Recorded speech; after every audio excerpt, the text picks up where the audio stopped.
The prognosis was pretty bleak. I think at the time the median overall survival was about 9 to 15 months. So I wondered what am I going to do with that time? Janice was first diagnosed with breast cancer in 2011.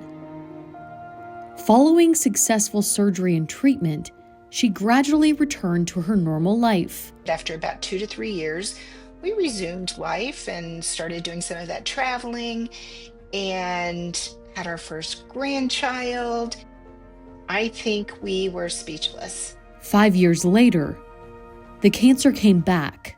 Despite a stage 4 diagnosis, Janice chose to become a passionate advocate for breast cancer patients. I try to make the most of living each day and with this gift of time and helping others learn about their disease, helping them find resources, and being a support system for them.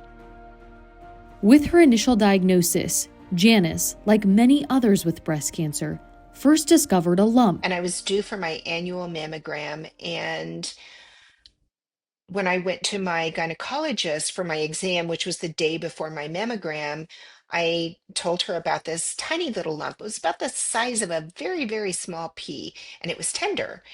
And my gynecologist said, "Oh, well, that's good news because cancer isn't painful. It's not tender, but definitely report it when you go to get your mammogram." After her mammogram, they wanted a biopsy. I asked if I could see the tissue from the core needle biopsy, and I could tell by the looks of the tissue it was a tan piece of tissue. And I thought, "Oh, that doesn't look good."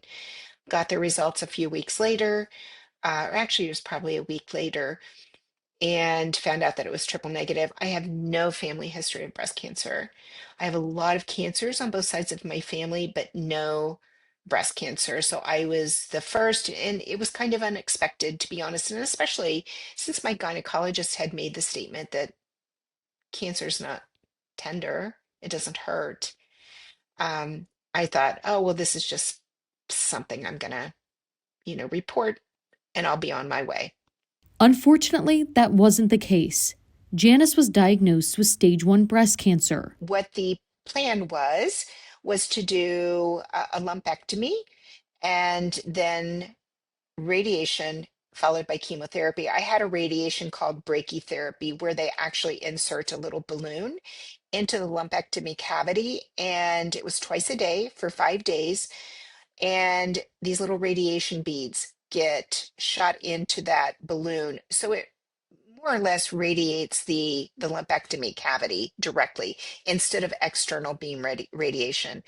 So that was it. I had the radiation, and then a month later I had taxotere cytoxin chemotherapy. After completing treatment, Janice and her husband returned to their everyday routine. The only thing I dealt with really was fear of recurrence the first 2 years for sure. I mean, it was high on my list of emotional toll after early stage breast cancer treatment.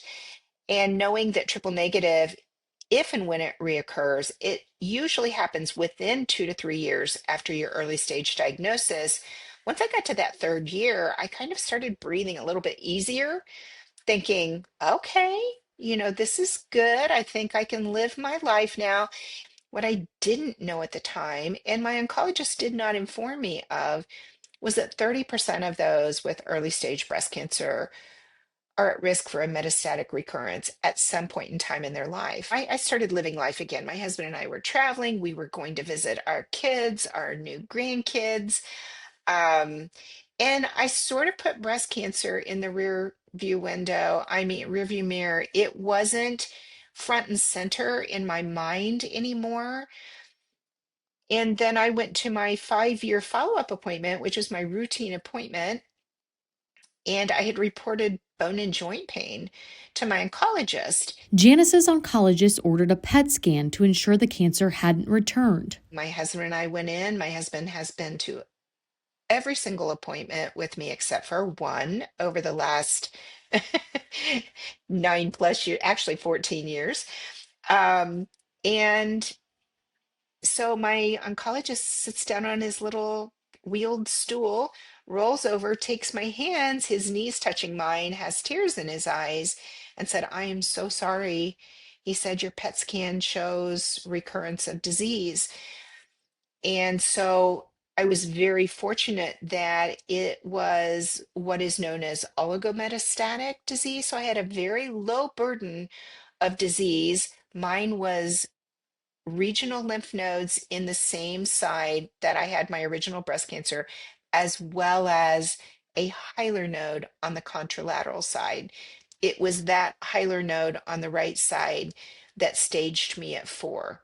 I think we were speechless at first. I don't think either one of us went in feeling the least bit prepared that we would get the news that I had stage 4. If if I had a thought about having recurrence, I didn't think it would be stage 4 because I just didn't think it would work that way. And, there was nothing that reoccurred in the breast. So the breasts didn't have any disease in them whatsoever. And we literally were just speechless. I think we were so shocked. It was a very long ride home. As a retired pediatric nurse, Janice's background helped her get educated about her options. The first thing I did was start researching from valid, vetted sources, um, everything about metastatic triple negative breast cancer. And it was pretty gloom and doom. And I think my entire family, when we broke the news to them, I think they all thought, oh, this will be just like the first time around. You'll have your treatment, you'll be fine, and everything will get back to normal. And it took a lot of conversations, hard conversations, for me at the time to just sort of present the facts and say, like, my prognosis is not good. I may not be here in 2 years. Um, and then, of course, life proved me wrong, thank goodness. But it was really rough. And so many people don't know anything about metastatic breast cancer. They think all breast cancers are the same, and they think it's the good cancer to have, which, is such a fallacy. When the cancer returned, Janice followed her oncologist's recommendation and began chemotherapy. At the time when I was diagnosed, there wasn't any other targeted therapy. We've since had immunotherapy that has been FDA approved for metastatic triple negative. And there are antibody drug conjugates now that are available for metastatic TNBC. So the landscape actually looked completely different then. But his suggestion was we would use this one type of chemotherapy. It was a combination chemotherapy.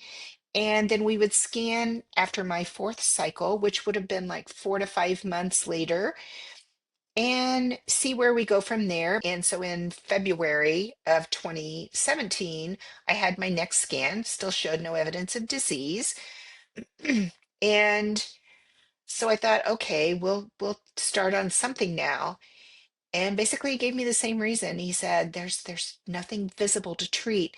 Let's just monitor you. And once we see something, we'll treat it. And I was so uneasy with that. Around this time, Janice and her husband attended one of their first breast cancer conferences, where they learned the importance of seeking multiple opinions. My husband learned about, how the importance of second opinions.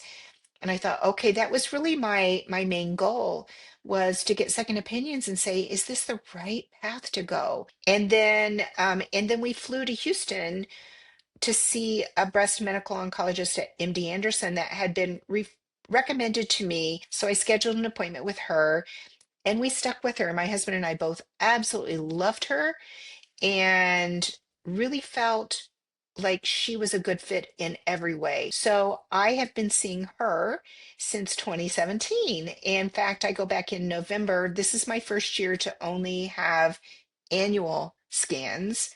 So I'm up to once a year now. What Janice truly wants to share is the power of connection. I think it's extremely important to have peer support. It's a horrible disease. There are, it is lonely, it can be isolating. And I think whether it's virtual, meaning online platforms, or through virtual platforms, through organizations that support those with metastatic breast cancer, I think that connection is vital. Whether you are one to seek out advice or information, or whether you're just one who absorbs it.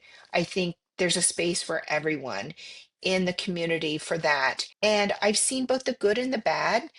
There are people who have very strong opinions, and there are people who offer misinformation and bad advice. And those are things that I think you just have to generally be aware of, and always do your homework. Do your own research and find out, make sure that what you're following is the best advice for you. And if in doubt, ask your healthcare team. Ask them, I've heard this. Is this right? I am actually director of peer-to-peer at Metaviver, and what we do is we train peer-to-peer leaders to start in-person groups in their local communities, so that getting together online is great, and for some people it's the only option.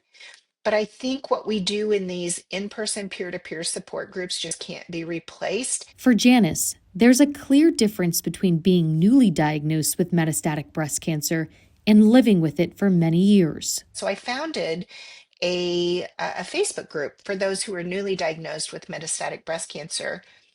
And I thought we just have to have people joining in a space where they can learn together.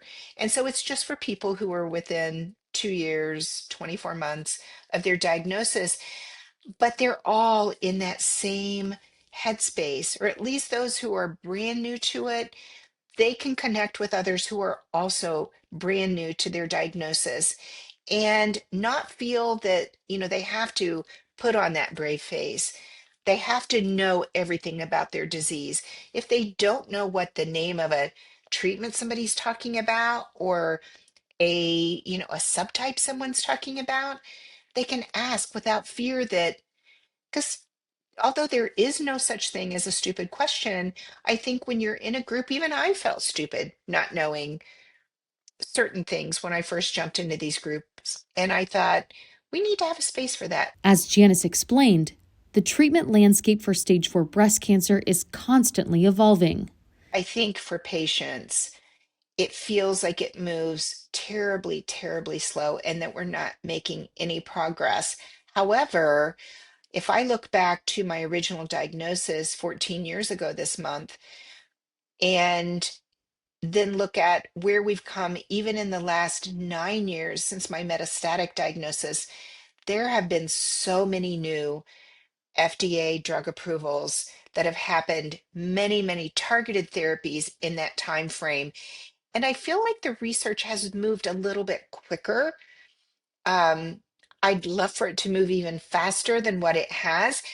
Unfortunately, for triple negative, it's still lagging behind, but for other subtypes like hormone positive and HER2 positive, we've had so many new targeted therapies and so much learning about biomarkers for those targeted therapies over the last 9 years. It's incredible to look at it. Janice wants everyone living with metastatic breast cancer to remember this. When you're diagnosed with metastatic breast cancer, it is not an immediate death sentence.